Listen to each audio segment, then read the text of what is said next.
Welcome to the Property Management Mastermind Show with your host, Brad Larson. Brad owns one of the fastest growing property management companies in San Antonio, Texas. This podcast is for property managers by property managers. You'll hear from industry-leading professionals on best practices, new ideas, success stories, and lessons learned. This is your opportunity to learn about the latest industry buzz surrounding property management, as well as tips and strategies to improve your business. Now here's your host, Brad Larson. This episode of the Property Management Mastermind Show is sponsored by Mark Cunningham of Grace Property Management. Now, Mark has created some amazing products for property management companies. We have implemented his systems and his business income streams into our business here, and I can personally recommend them. If you're in the property management business, I encourage you to visit their website, as you'll definitely find a product that will improve your business. I know Mark personally, and just a small investment to pick up one of his golden nuggets could earn you a return many times over. To learn more, go to propertymanagementsystem.org. Again, propertymanagementsystem.org. And to get a 10% discount on all of Mark's products, use the promo code BRAD, B-R-A-D. Hello, everyone, and thanks for joining us. So in this episode, this is part 2 of the Dave Borden visit, and we'll be talking about some of the things with his free marketing estimates, the products that they provide with their website, the rent screener, and actually they give you a discount code so you can actually go into their products and start to purchase them. Mention this podcast and they'll give you a 10% discount. So I want you to listen through this podcast and listen to hear what Dave has to say about some of the products. And I think they're highly recommended for any management company out there to take a look at. And Dave, welcome back to the Property Management Mastermind Show for episode 2. How are you this morning? I'm doing great. How are you? Pretty good. Did you have an okay night? I did. I was up at Casa Larson and I was treated like a king. So. Good. It's been a great time having you here. So let's get into episode 2, kind of some of the things we want to talk about. Okay. And as we were kind of right in the spine of this morning, we wanted to go over a few things. And let's kick it off right now. So we've had a long discussion, you and I, about domains and setting up the correct domain stuff. Because it's not just as simple as what one would think. Exactly. So let's expand on that for the audience to kind of catch them up to this conversation. Okay. Now, when most people buy a domain, they don't really take into account some things that are important. Because most people are buying, they're buying like their business name, like you did, Larson Properties. Correct. Okay. Correct. So luckily you're doing extremely well on search because you've done all the other stuff that you need to. But if you're just entering into a market or starting a new business, or maybe you're struggling on your existing domain, there are a few factors that you can consider that will help you. Okay. So first of which is an exact match domain, it's called. Okay. And we're fortunate in property management that there's really only a few search terms. Whatever city you're in, property management companies in your city, blah, blah, blah. There's really only 7 or 8 different variations that really matter. So if you want your domain to be a part of that, to be maximized for that, then, all things being equal, you want to have one of those, the most popular search terms in your domain. For example, I'm from Colorado, so we use Denver. If you could buy denverpropertymanagement.com, that would be great. Odds are it's probably not available. Someone's probably already purchased that. But we have had some customers in the past that were maybe kind of struggling at the top of page 2 or the bottom of page 1, and we would buy an exact match domain, even if it's not a .com. For example, we bought seattleproperty.management for one of our customers, and they went from the middle of page 2 to number 1 in a couple weeks. Because the key terms were in the URL. That's correct. So part of Google's search algorithm, and it's a diminishing part, but it's still a big part, is that exact match component. And like I said, property management, we're fairly lucky there that there's only a few terms that really matter. So if you can get, in almost every market across the country, it's going to be consistent that you're going to want to have your market plus property management. So if you could buy denverproperty.management or even denverpropertymanagement.us or .net or .info or whatever, then that's going to give you the exact match component of the search algorithm. Most people don't really consider that. Like I said, you bought Larson Properties because that was the name of your business, and that's the typical default strategy that most people have. Yeah. Now, I do want to caution some people that for some people out there, if you're struggling, you're not on page 1, then go make a purchase like that. But if you're already locked in, like Brad is, or if you're already doing extremely well with your existing URL, there are some risks involved in doing that. Okay, so like we mentioned yesterday, you have relevance, domain authority, and usage data. So when you convert your URL, you're going to want to make sure that you transfer any domain authority that you've built up on your existing domain through a 301 redirect. You got to make sure that whoever your web provider is does that appropriately, because if you don't do that correctly, you can lose some of that domain authority, which may end up costing you more than it helps you. Or even be sandboxed.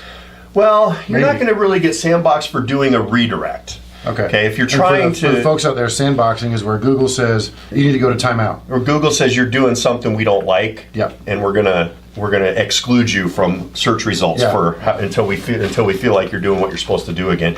And you never ever want to risk being in that category, because that basically shuts off your supply. But doing it, so taking a domain and having an exact match search term in there is fine. But like I said, if you're already dominating or doing well enough in your market that you're meeting your growth goals, then I wouldn't really mess with it. Okay. Leave what you have going alone. And now a lot of people are going to ask me, well, okay, should I buy 17 other different exact match domains and redirect it into my domain? And the answer to that is no. I've had that same thought process right. in UV Slick, and here's the deal when you're talking about doing a redirect on a domain. There's really only two reasons to do it. Number one is that it has some domain authority. Okay, so if you ever go and buy out a competitor, or if there's somebody that has had a property management type business running on a URL and you redirect it to your URL, then you can capture all that domain authority, and it will boost you for that part of the algorithm. And also the other reason to do it would be if you have like a vanity domain, which makes it a lot easier to remember. So instead of having San Antonio Property Management.info and putting that on your business cards and everything, and maybe you put like sapm.com or satxpm.com in your case, which is a much easier domain to remember. It's a lot easier to advertise, but it serves the exact purpose. And it's safe to do a redirect. Absolutely. It's absolutely safe to do that. Now, but I also want people to remember that people always ask me, well, what if I buy that's one time 10 other different domains? Right. Remember, your website can only live on one domain. It can't live on San Antonio Property Management.info. It can't live on San Antonio Property Management Company.com, which are two exact match domains, but your site can only live on one. So if you go out and buy a brand new domain that's an exact match domain and redirect it to your existing domain, it doesn't do you any good. All it does is cost you $10 a year. Yeah. Now, I mean, maybe you want to prevent your competitor from buying it or something like that. Maybe that's worth $10 a year to you. But ultimately, it's really not going to help your website at all. Again, two criteria if you're going to redirect in another URL. Number one, does it have any domain authority on it? And if it does, go ahead and redirect it, because you will, as long as it's property management domain authority. If it was a rodeo website, it's not going to do you a whole lot of good to redirect that in. I mean, it will for a few months, but it'll fade out. If it was a property management company, you're going to basically capture all that domain authority by redirecting that URL into yours. I love sorry to cut you off. I love the side story you told me yesterday about the Austin property management guy. That's correct. You got to tell that story to kind of illustrate this point. As of a few weeks ago, I have some customers in Austin, and that's kind of another thing that's not domain related. Okay. If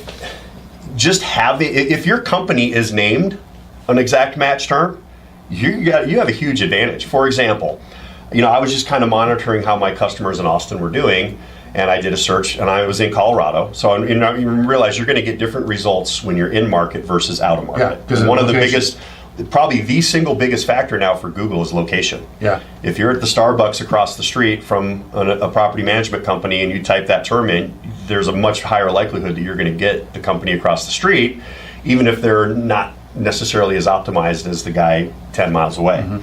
So I did a search for Austin Property Management from Colorado and got a company named Austin Property Management out of Oregon. So you can imagine if your company was named Austin Property Management in Austin, Texas, you've got a really good shot of getting some more relevance there.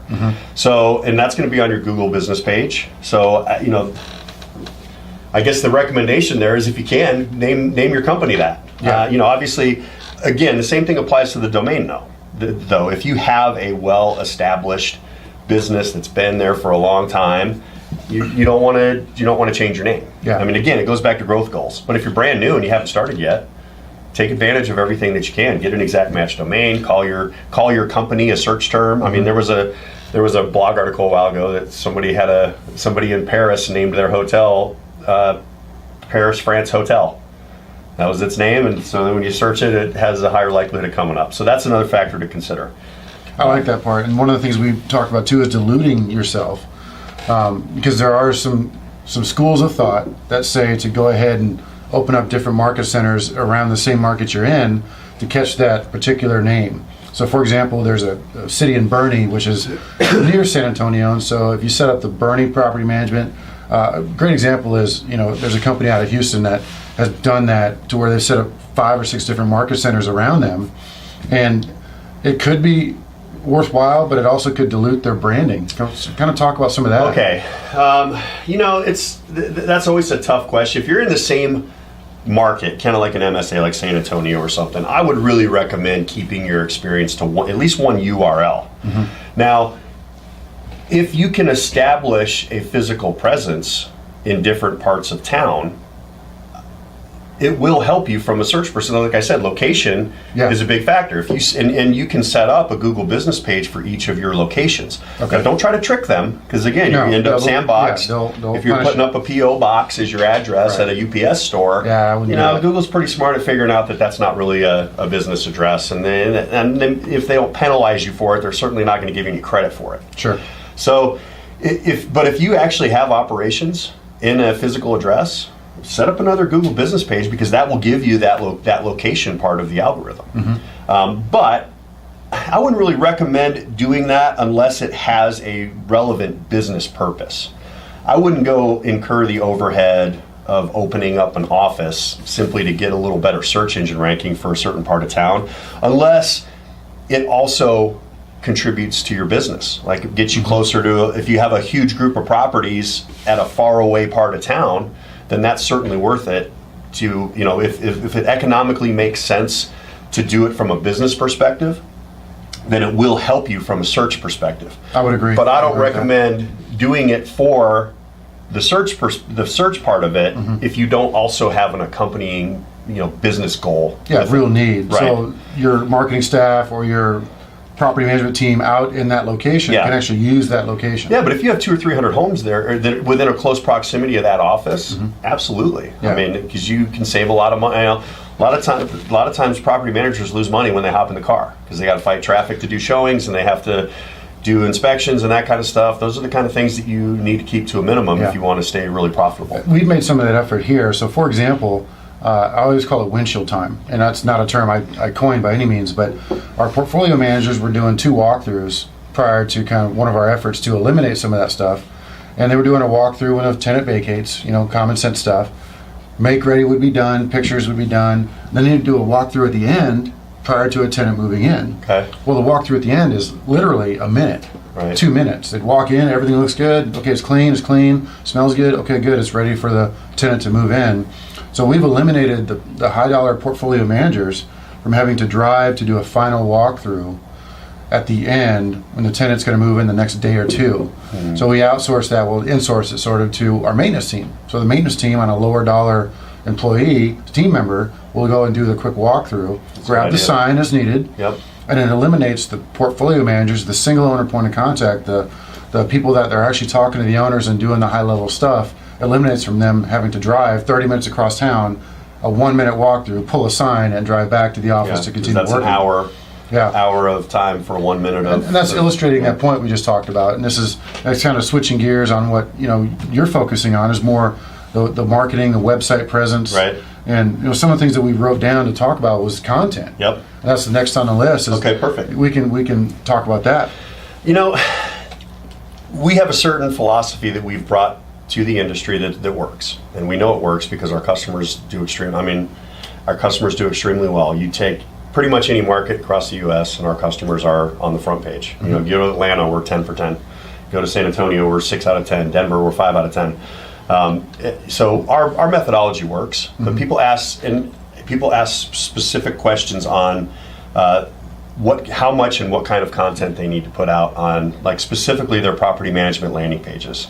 And that's what I want to address right now. And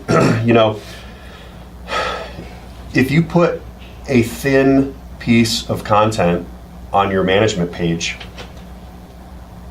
there's two negative factors there. Number one, Google doesn't like it, but more importantly, someone looking at the page doesn't necessarily like it. You know what? There's a lot of people that are going to look at the page and not read everything. And you're talking thin. What do you mean by thin? Thin means not very much content. Okay, so here we are. We do property management in San Antonio. Call us for a quote. Call us for a quote. Okay, yeah, that's pretty thin. And there's actually a number out there. If our research shows us that landing pages that actually appear in, and this is, again, all factors being equal. I mean, some people do a good job on building the page, some people don't. But if all factors being equal, the magic number is kind of 2,500 words. Okay, so if you have less than that, then you're not going to do as well at competing to appear in a search result. And ideally, that's on the entire site, or that? No, just on page? that particular page. Okay. I'm talking about your property management page. I mean, It's possible for you to get two results on the front page. You can get both your home page and your property management landing page to appear on the front page of a search result, because Google's determined that maybe those are two of the most 10 relevant pages according to their algorithm, and we're going to show both of them. Yeah, because they have great usage data, they have great content. 2,500 words is almost 2 solid pages of text. Yeah, it's a little bit more than that. Yeah, it's like 3. Yeah. But and so people ask, what do I do on there? What do you do when you present to an owner about asking them to hire you? Sure. And we did the PM Grow Summit, and Marcus, that he talked about your pricing. The property managers are worried to put pricing on there. Why? Yeah. I mean, you have your pricing on your site, right? Correct. You're generating 100 leads a month. Obviously, it's not deterring anyone from calling you. And if it is, thank you. Sure. Because now your staff doesn't have to deal with someone who already knows what you charge and is not okay with it. Mm-hmm. So if you eliminate that information from your website, then number one, you're reducing the amount of content that you have. And number two, you're increasing the amount of time and explanation that you have to do when a prospect calls. If somebody knows your platinum plan costs $250 a month or whatever it is, mm-hmm. they don't have to call and ask that. Right. They're well aware of it. And not only that, but you can put everything that's included in the platinum plan on there, which again increases your content load on that page. That ties in perfectly, because we talked about this before the show. What kind of content to produce? Well, I think becoming a full disclosure company on your site is a very good technique to go to. And we talked about the pricing. And we do a 3-tier pricing model. Right. And there's some fun stuff we can talk about there, because I'm a big believer in the flat fee 3-tiered pricing model. Sure. So some people may have come up with a pricing model where it's percentage based. Sure. That's the old standard. We see that a lot, percentage based pricing models, which is fine. It adjusts nicely with the inflation of the market or the appreciation of the market. So if your costs are going up, your revenue is going up at the same time because of a percentage base, so there is some merit to that. However, what we've seen in a 3-tiered flat fee pricing model, the alternative is a 3-tiered percentage-based model. Sure.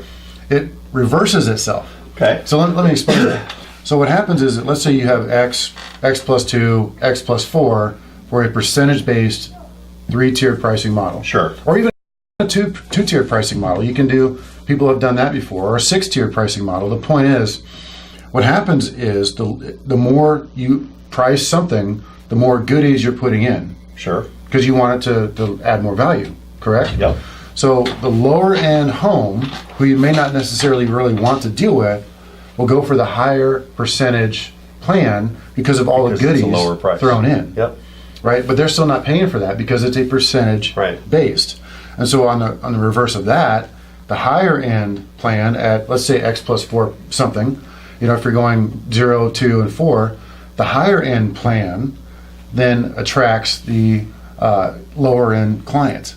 And the vice versa of that. Right. The higher end client is going to pay the lower percentage. Correct. The higher end client goes towards the lower percentage. Right. Because they don't feel they need all the goodies and lickies and chewies that are in the bigger plan. Well, and I'm not going to extol the virtues of either plan. However, you just created a large piece of content explaining that to me. Yes. So in other words, if I'm looking at 2,500, and if you can do it eloquently, make it 5, 6, 7, 8, 10,000 words. Make, like I said, a certain percentage of people that visit your page are not going to read anything. Right. And a certain percentage of them are going to read absolutely everything. Now, to get that content, they could do a video. Yeah. You never have to write a thing down. Exactly. And then hire somebody to transcribe that. They could record a listing presentation that they give to a client. Correct. And, like we talked about video lifting all boats on content or on usage data relevance, domain authority. Well, I don't know if people want to put like their management agreement on the page. We have customers that do that. We do that. And if your competitors want to come in and copy your management agreement and use it, fine, good for them. That's, whatever. However, there's a ton of content. There's 3, 4, 5,000 words worth of content. And then you have, you just talk about all the things that you do as a property. Talk about all of the things that you do. Not, and we have customers that have 500 words on there. Yeah. And they get mad because they're not ranking. And they're treating it like an online business card versus unfortunately, I don't own Google, but if Google has criteria that I don't control. All I can do is try to figure out what their criteria is. And by being in tune with that, we can help our customers because we know that. And if I tell you to build 5,000 words and you build 500, you've done 10% of my assignment. And if I'm a teacher and you do 10% of my assignment, you get an F. And if you do 90% of the assignment, maybe you get an A or a B. And so, like I said, I don't own Google. All I can do is try to diagnose what they put into their algorithm and share that with you and give you some work to do. But the point is, every property manager has well over 2,500 words of content in their that head they can put on their landing page. And that's correct. They just got to put it out there. And we talked yesterday, every conversation you have with an owner could be a piece of content. Yeah. Every single one could be a blog post. But as far as like your pitch, tons of words, everything you do, full pricing, full disclosure, here's our management agreement. And, a lot of people, the concern there is that that's going to reduce the amount of phone calls that they get. So, thank you. Yeah. For our website product, we have our pricing clear as day on our website. If you've seen that and you don't call me, either we didn't impress you with our site or we're too expensive. Okay? So if we're too expensive, then I don't want you to call me because we're not going to do it for half price. I think it's reflective of a larger mindset in society now. They want to know what they're getting into up front. And we've taken that model and put it onto the site as much as we can. The upfront pricing, the 3-tier, they look at it. I want to go 2 ways there. It's the old VRBO, Airbnb thing. They want to be able to go straight into something and rent without having to talk to somebody to negotiate for it. Sure. You also see car dealerships. They also give you a best price upfront type pricing model system now where there is no haggling. The it depends pricing model is starting to fade away, especially from the consumer's eyes looking at us. So I think full disclosure is the way to go on your website as much as you can. Now back to the 3-tier pricing, what I wanted to close the loop on there was, we're talking about the good, better, best pricing concept. This has been around forever and ever and ever. And of course you have the percentage-based good, better, best pricing. Well, we do the flat fee, good, better, best pricing, the 3-tiered pricing, the flat fee. And so what we're getting is the upper end of the market is going for our upper end plan and paying it all day long because we make it very competitive to the market as a whole. What's the market's going to bear in a percentage-based system? That's how we've been able to grow that so much, is having that flat fee 3-tier pricing, which I firmly believe in, which is why I'm talking about it. And other markets out there, your competitors might use it against you, and that's fine. The competitors may, but I think that's fine because there's enough business to go around enough as it is. But other markets, they should look at that and look at their site. Universal that consumers in every industry, and let's just look at ours, investors, appreciate, here's what I'm going to charge you and here's what you're going to get for it, instead of them having to call and ask you that. And that kind of takes us into the next section that we wanted to talk about today, which is like choosing owners. Do you really want the guy? Do you really, maybe if you're brand new starting off and you're willing to take any piece of business, But do you really want the guy whose only criteria is price? Absolutely not. And we see it in our business, and I know you've seen it in your business because I used to do it too. Mm-hmm. The person that's concerned with only price is going to be the guy who's blowing up your phone every time you fix something. It's going to be blowing up your phone every time his statement's a day late. It's going to be blowing up your phone every time you haven't rented his property in 2 days. He is going to be the guy or gal that makes property management not fun. Yeah, and this ties right into pricing. It totally does. I'm going to show you how, because the type of owner you want should be reflective of the type of pricing you build. So I think we've done it in a 3-tiered pricing because that big plan is a flat fee, and we're going after that top end market. We're going after the top end owner, the 2,000 on up type of a property management company or property manager owner.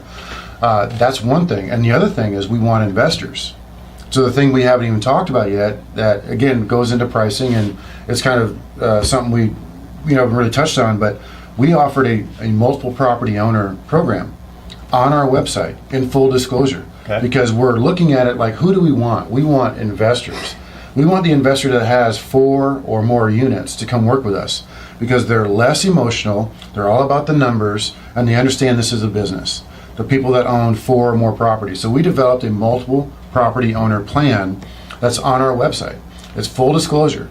It tells people what we charge, it tells people what we do. There's a bunch of incentives in there for the owners that they can see it and understand it, and that's been making our phones ring for that MPO plan, and it wasn't that hard to devise. Right.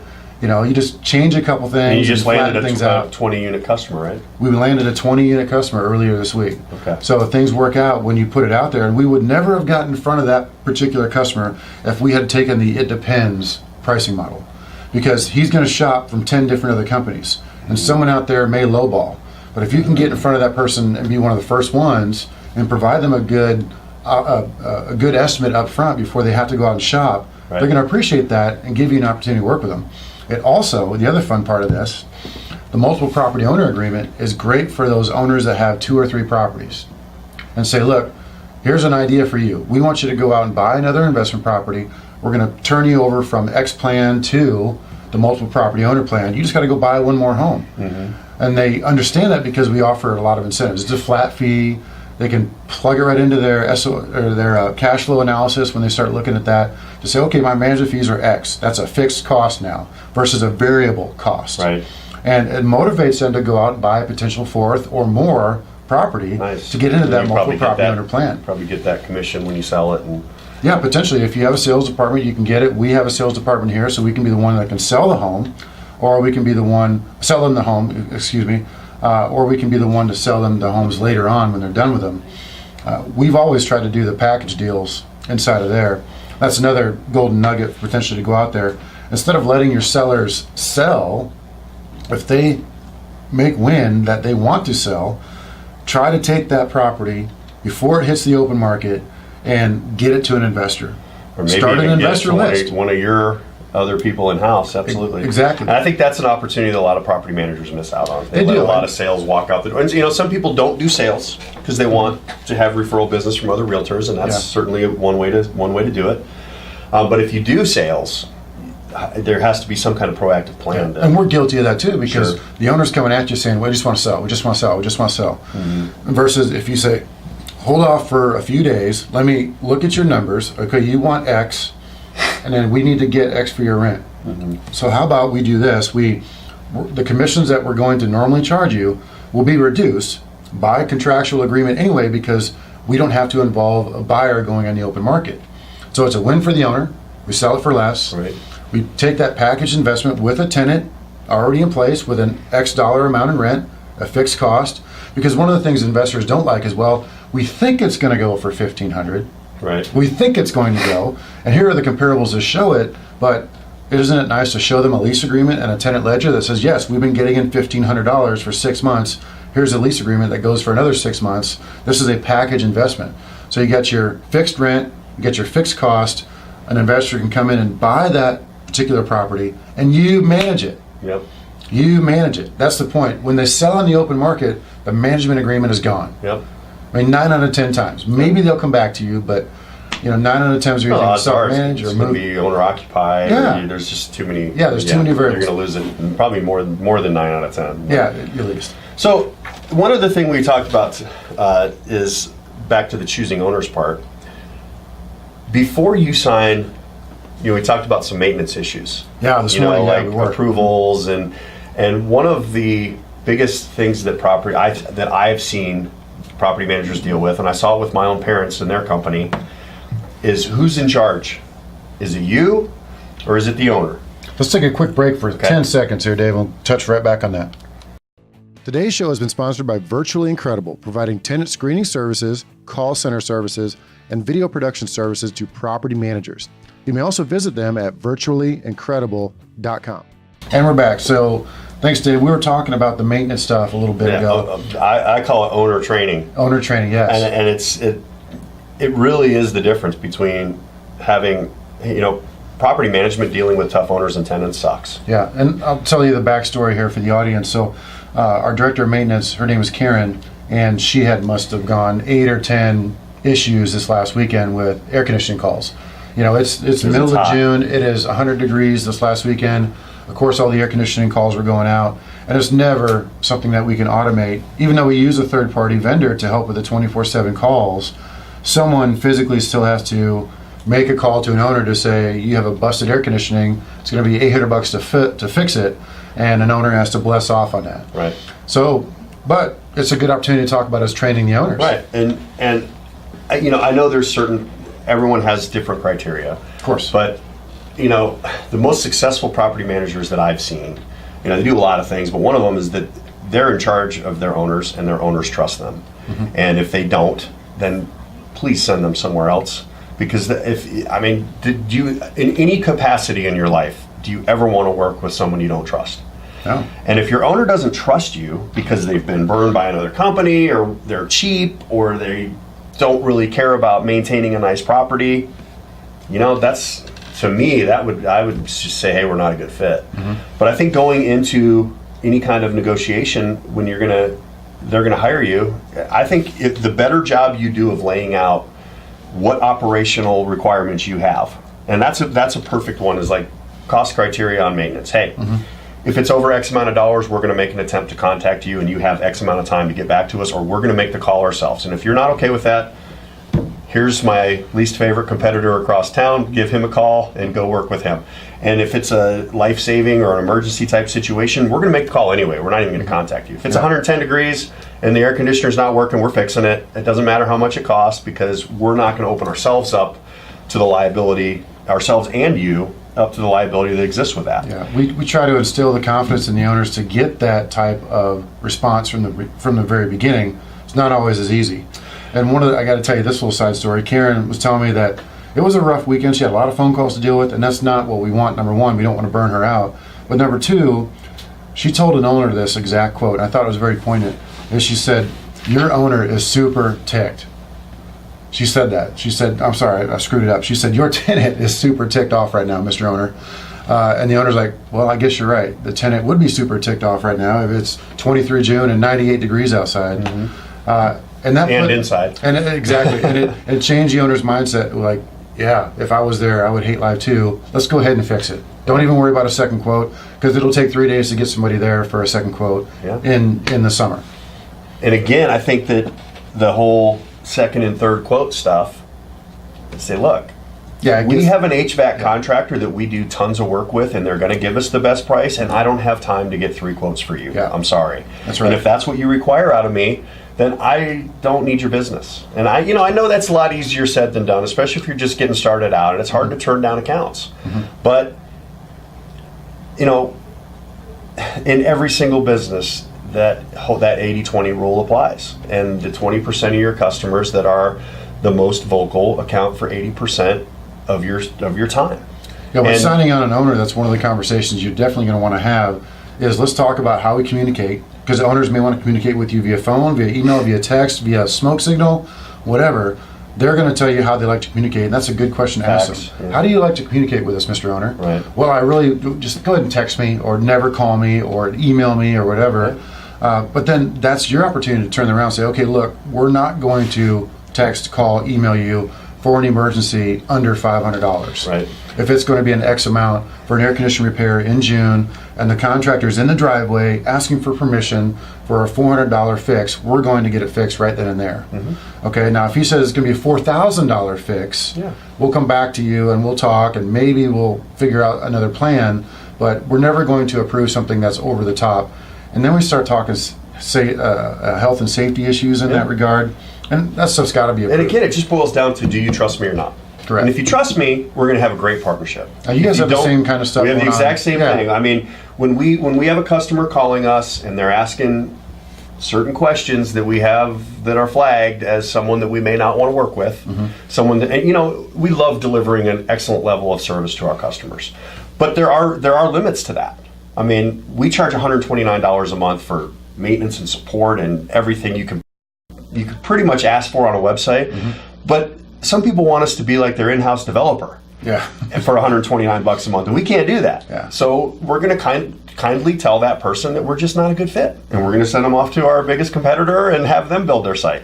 You know, but one of the things we didn't talk about yesterday, and we should have, is I want you to talk more about the rent screener stuff. Okay. You know, can you take a few minutes and kind of go over that? Yeah, sure. We have a screening product, a tenant screening product called Rent Screener, and you know, I think it does. You know, one of the challenges is it's not integrated into a property management software. So I'll tell the people up front. So what? So I mean, and the kickback there is that you know, hey, if I have a software provider, I won't mention any names. We all know who they are. You know, once I approve someone, I can automatically convert them to a tenant. Well, and that probably takes a minute or two. So, and the challenge, I mean, but we can save you 15, 20, 30 minutes before that process, and I think that most of those softwares, you can't even communicate with the tenant through the system until they become a tenant. That's a big So hassle. when they're in the prospect, when they're in the application funnel, you're not going to go convert them into a tenant just so you can communicate with them through your software. You have to communicate with them through your email. You know, with the Rent Screener system, you can fully communicate everything. You can status everything. It's, you know, all the screening is all integrated, and basically the whole idea is that anyone in the office can see the status of any application at any time. And we're going to move to your system. Well, I appreciate that. I'll tell the crew out there, the listeners now, is that, you know, we've seen what you have, and the one thing that really, really impressed me was the fact we can communicate to the tenant inside of your software. Because right now we have application coming outside the software and all the communication going to them via Outlook, via email. Well, and the biggest communication tool that I think you probably liked the best was the online status checker. Loved it. Where they get every applicant gets an application number. They can go to the website, type in their application number, they can see the status of their application, which, as you mentioned, was probably at least half of your phone calls from prospective tenants. And we had a closed mind to this. I mean, I've heard about the Rent Screener product for a year or two. I don't know, however long you've had it out, even longer. But of course, 3 years now. Yeah, about 3 years. So I had a closed mind, just like what you mentioned. Well, we're using X software, and it's already integrated into the software, so why bother? The cost is pretty much near the same. So for us, I don't see any issues with it. I think with the people that are saying, I mean, again, it's integrated, if we can't save you 1 or 2 minutes, that's where I'm going. that it takes to enter your tenant information, then don't use it. Yeah, but I guarantee you're going to save 15, 20 minutes per application, just from the status checker, the in-app communication. You know, the merging of, you know, if you have multiple applicants for the same property, I saw you can merge those feature. together. That was super cool. You know, I think some of them do it, some of them don't. But you know, if we can save you 15 or 20 minutes per application, then it's worth having somebody enter it manually into your accounting system. For a minute or two. And talk about the TransUnion score you're getting. Okay, well, really neat. You know, our partner is TransUnion, and you know, a lot of people partner with someone because it's the first call they made or it's the easiest. But you know, TransUnion has made a commitment to the tenant screening industry. I mean, their score, it's based on a FICO score, similar to Experian or anyone else, but it's an actual resident score. So it predicts the probability of a tenant paying their rent. It's based on a couple factors. It's based on 15 million records of actual tenants in software systems that have successfully or unsuccessfully paid rent. So no system or person that's had experience with screening can replicate 15 million files. You know, even if your most experienced screener has done 1,000 of them, that's nowhere near the level. So I mean, they have dialed it down to a probability that someone will pay the rent, and you can use that in building your tenant screening policy. You can use it as a perfectly good non-racial or familial status or any kind of criteria that's illegal to say, hey, your score is this, and therefore your probability of paying rent is good or bad, and you can use that as justification to adjust your, increases in security deposit or taking some additional rent up front. Any of the reasons that you might use for, declining at the best rate a tenant. And it's out of your hands. Let's talk about, too, the disparate impact issue. Yeah, they also have a criminal select that they will select for you. You can give them your criteria, and they will select applicants for you on the criminal status, which eliminates your company involvement in the disparate impact cases.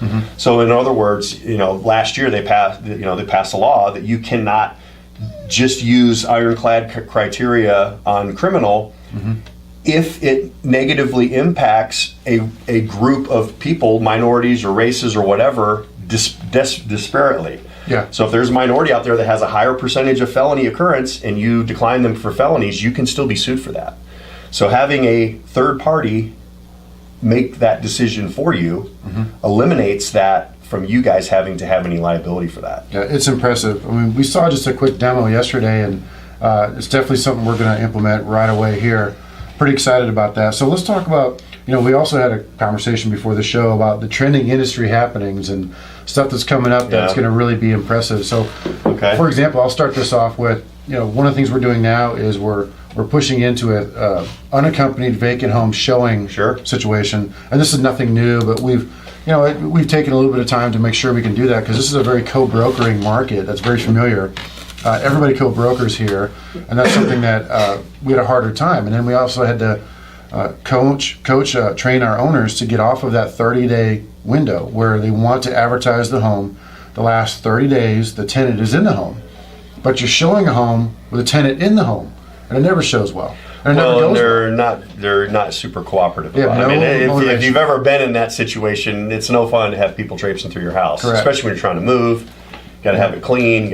There's a lot of reasons that we're doing that. So that's one of the trending things we want to talk about. Do you have any others that you want to throw out? Let's get back to that for a second, because it's my belief that, like I've already mentioned a couple times, property managers lose money when they leave the office. Okay. Now those functions have to happen. There's boots on the ground stuff that you have to do in order to run a successful business. And we talk about getting leads and converting them into clients, and ultimately the thing that we don't talk a ton about is running a solid business. You have to run an excellent business if you want to keep those people and to have them. Referrals are still better than a blind lead coming in. Totally. So if you're running so you got to run a great business. In order to do that, you have to do all of those functions that require somebody to leave the office. You mentioned your 1-minute inspection that takes an hour to conduct. Yeah, that's awful. With the drive time, I mean, you got so I think that in order, and I've been in this industry. It was my family business, but I've been in it on the tech side for about 15 years. And when we first started, there was a small handful of companies that were able to successfully manage like over 1,000 units, and because they had a lot of the stuff that they do now that we do with technology now was done manually. So now you have dozens of companies that are in that range, and you have a lot of multi-office companies that we really never saw before. Yeah. And you're seeing more and more of those. You're seeing some franchise companies out there with more than 100 offices, and you're seeing some regional players that have 15, 20 offices, and that was never possible before without some of this technology. So I think that the showing is one of the biggest time sucks for a property manager at all. Time, gas. And if you're a company that is still relying on a physical presence in showings,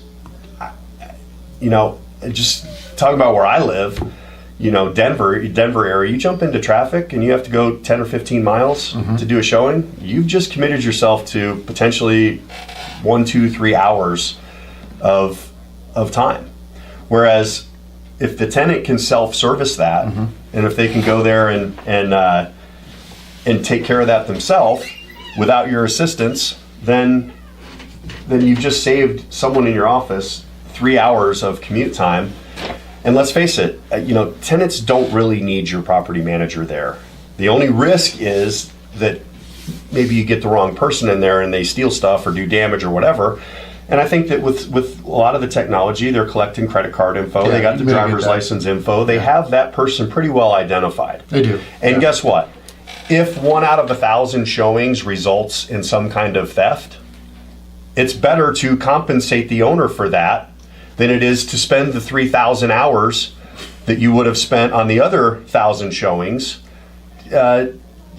paying that person to be out of the office and do stuff. The rate of incidence is super low in that. I've talked to veterans who've been doing this type of technique for 15 years, and they've never had stuff go missing. And if they did, they would just write the check. Yeah, because sure. the time If someone steals a saving refrigerator and it costs $600 or $700, Yeah. so what? Yeah. You saved. It's going to happen. There are bad people and some things are going to happen. It's like an eviction. Yeah. How often does an eviction really happen if you do a good job of screening? It's Correct. not very often. It's not very often. And if you're not screening people, it's going to happen all the time. Yeah.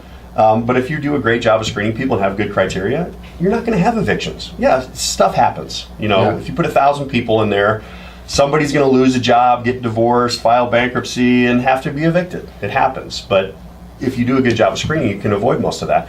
It's the exact same thing with showings. 999 out of 1,000 showings are going to go perfectly smoothly. Yeah. And there will be a problem with one of them.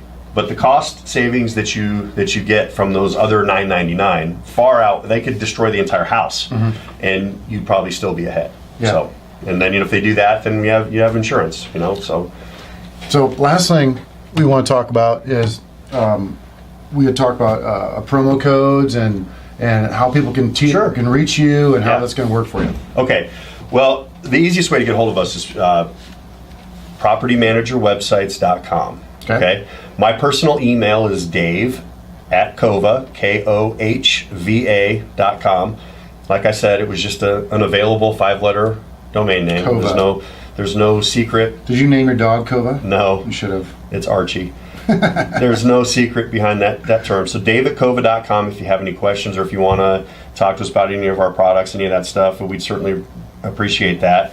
And if you mention this podcast, which just mentioned Brad's name, Brad Larson, we'll give you 10% off of anything that you do. If you want to buy a website, we'll give you 10% off of that. You want to buy an advanced marketing platform, we'll do that. 10% off anything, just mention Brad. I've been very impressed because we've already implemented the advanced marketing program. That's been 3 months now. This is our second month. Yeah. And that's been tremendous. Very excited about that. And then of course the other thing we're going to be bringing on is that rent screener. I'm really excited about that. So those are a couple features that are built into your websites that add a lot of intrinsic value to what you're doing. I can't stress enough what a great solution you've been providing. So I'm hoping everybody out there listens to this, what we've talked about these last couple of podcasts, and understand that's a very good turnkey solution that they can put into, and they develop the content, and you guys help put it out there to where it's formatable to the world to understand. Yeah, we've got, to brag a little bit on we have a great team, and we have, you generally when we hire someone, they're great, they stick around, and our customers are used to dealing with the same people over and over and over again, which is pretty rare today. And excellent level of support is pretty rare today as well. And I think that we do a really good job of that. If you're considering using a site, go do a search in your market. And the odds are you're going to find one of our customers, which means that investors are finding them and hiring them instead of you if you're not there. Yeah. So, it's really important to us to add value in everything that we do. We don't just put products out there and ask you to pay money for it unless it adds value. The advanced marketing platform, we heavily tested it with a few people first. Because I tell my people when I go to a trade show, I want customers to love me. I'm not going to have difficult conversations. I don't want to explain why our products suck. I want hugs and kisses, and you're the man's, and that's what I get when I go to the trade shows. And all of our products need to do that. And if they don't, we don't put them out. That's awesome. Great stuff. Thanks again for coming on. It's been a great couple episodes. You've been a great guest. Well, hopefully it wasn't terribly boring. No. We got double faces for radio. So. As they say in the world, we'll see you around campus. Thanks again. Thanks a lot, Brad. Today's show is sponsored by the National Property Management Network, providing insurance products and services to property managers such as tenant liability insurance. Visit them at nationalpropertymanagement.com. This has been a podcast episode by PropertyManagementProductions.com. Be sure to subscribe to our podcast, leave us feedback, and come back for our next episode.